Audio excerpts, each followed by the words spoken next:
Assalamualaikum warahmatullahi wabarakatuh.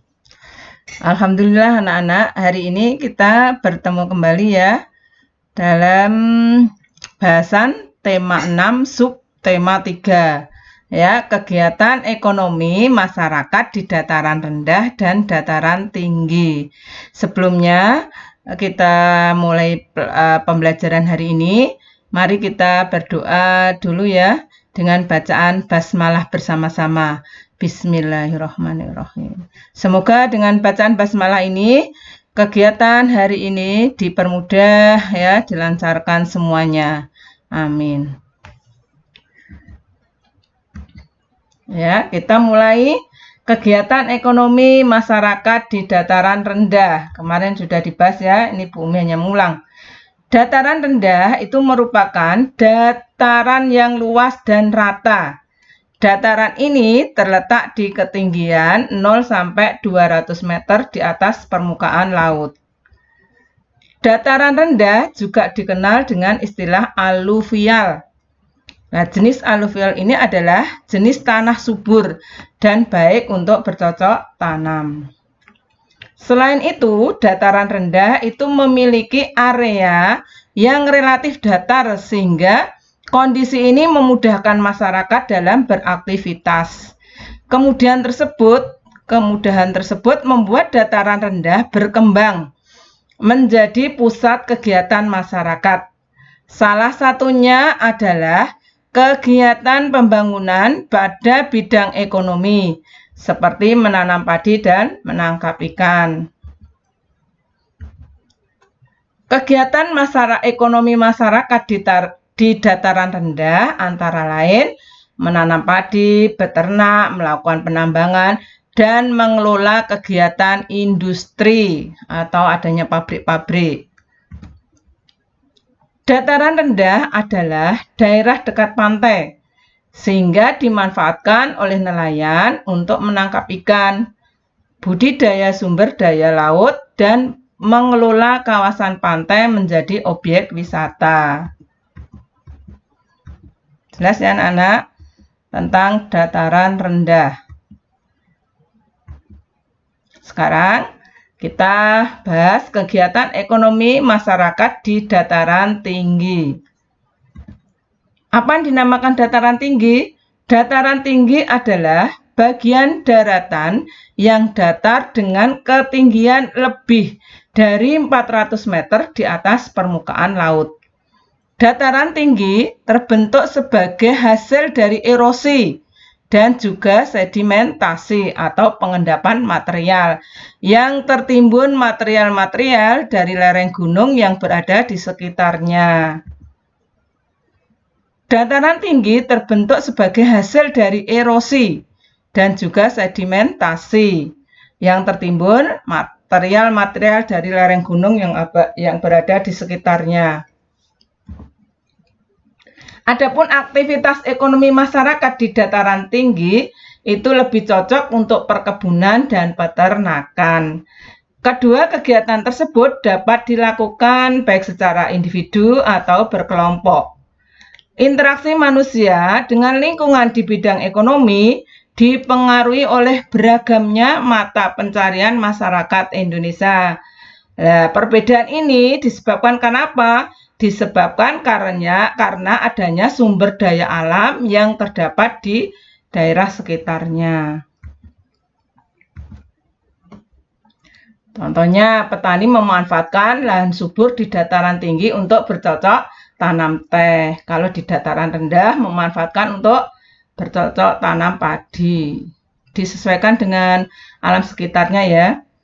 Terus tanaman yang cocok tumbuh di dataran tinggi itu seperti wortel, brokoli, kubis, dan lain-lain.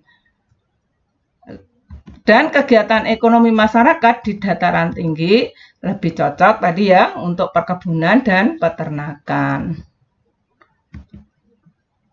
Sekarang Bu Umi akan berikan contoh kegiatan ekonomi ya, kalian bisa baca di buku tema 6 halaman 173 dan 174 tentang usaha bolu meranti Medan. Ya, siapa yang pernah ke Medan? Kalau di Medan, ya, kalau belum membawa bolu meranti, berarti ia tidak benar-benar pergi ke Medan. Kayak kalau di Jogja belum makan gudeg atau bakpia, itu berarti belum ke Jogja. Ini sama, ya. Tetapi ya ternyata bolu ini menjadi oleh-oleh khas Medan dari tahun 2000-an ya.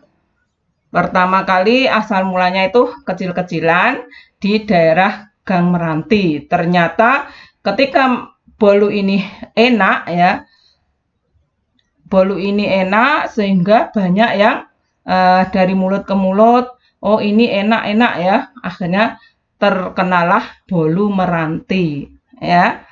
Kalian bisa lebih jelasnya nanti kalian baca buku tema halaman 173-174. Sekarang ada pertanyaan ya. Bagaimana pengaruh keberadaan bolu meranti ya terhadap pembangunan ekonomi masyarakat khususnya Kota Medan?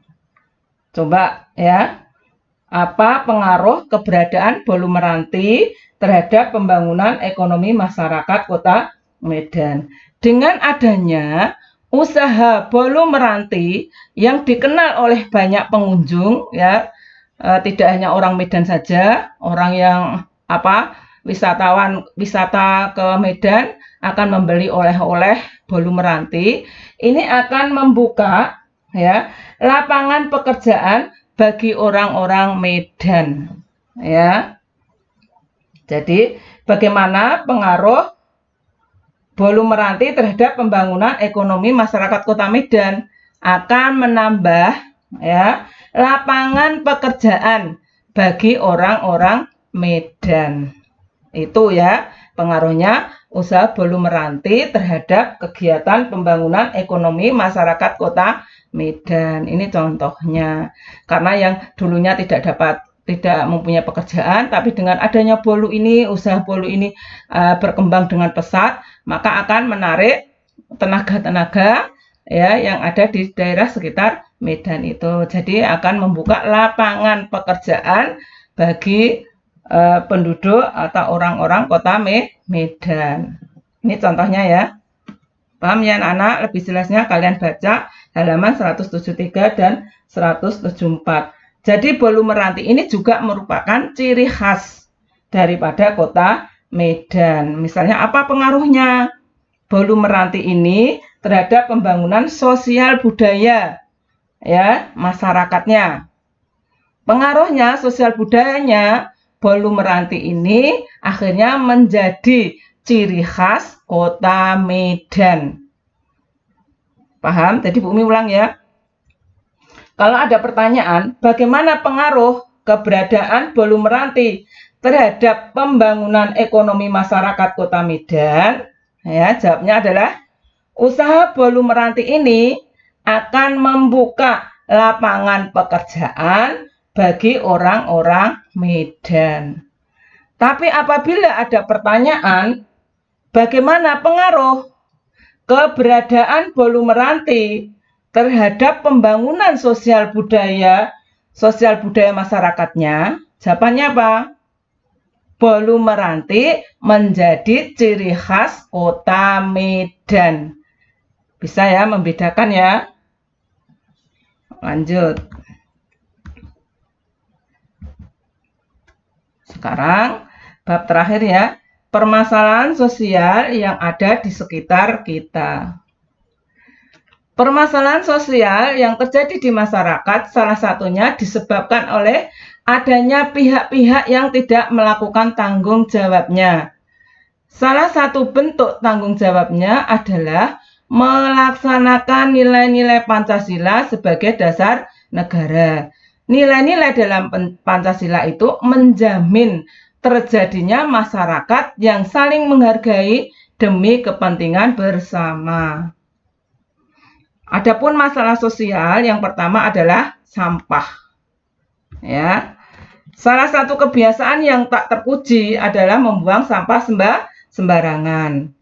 Baik sampah pasar, sampah rumahan, sampah toko, sampah parit ya.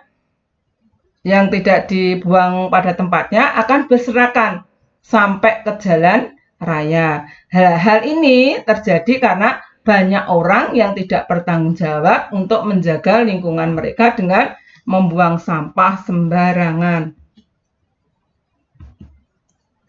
Yang kedua, kali atau sungai yang kotor. Tahu ya kalian kali atau sungai? Kali atau sungai kadang-kadang dijadikan tempat pembuangan sampah bagi warga masyarakat. Ada juga orang-orang yang mendirikan bangunan di bantaran kali. Nah, semua ini membuat kali menjadi kotor dan daya tampungnya berkurang. Akibatnya apa? Akibatnya pada musim penghujan air kali meluap dan terjadilah banjir. Yang ketiga adalah bangunan liar. Bangunan liar sering kita jumpai di daerah perkotaan ya. Dia didirikan di atas saluran air, di trotoar, di taman-taman kota, dan di kolong-kolong jalan layang. Pada umumnya, bangunan liar berupa bangunan sementara yang didirikan di tempat yang tidak seharusnya. Hal ini menyebabkan masalah kesehatan dan kebersihan lingkungan yang membuat masyarakat tidak nyaman. Sekarang keempat adalah kemacetan lalu lintas. Salah satu penyebab kemacetan lalu lintas antara lain banyak pengguna jalan yang tidak melakukan kewajibannya untuk menaati aturan lalu lintas. Hal tersebut akan menimbulkan apa? Akan menimbulkan ketidakamanan dan ketidaknyamanan para pengguna jalan dan masyarakat sekitarnya. Apa yang terjadi? Akhirnya akan terjadi kemacetan, tabrakan, ya, karena tidak melakukan kewajibannya untuk mentaati aturan lalu lintas. Paham ya anak-anak? Ya, Bu Umi cukupkan sekian dulu. Ingat ya, minggu depan ulangan tema 6.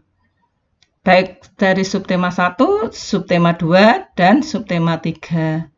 Ya, sebelum Bu Umi akhiri, Bu Umi tidak bosan-bosan mengingatkan kalian untuk selalu berdoa, bersyukur ya, dan sholat 5 waktu tepat waktu, sholat duha, murojaah, tahfidz ya, sehingga kalian nanti akan menjadi anak-anak soleh, solehah ya, yang membanggakan orang tua.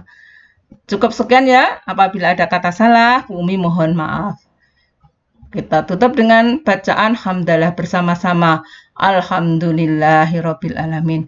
Wabillahi taufik wal hidayah. Wassalamualaikum warahmatullahi wabarakatuh.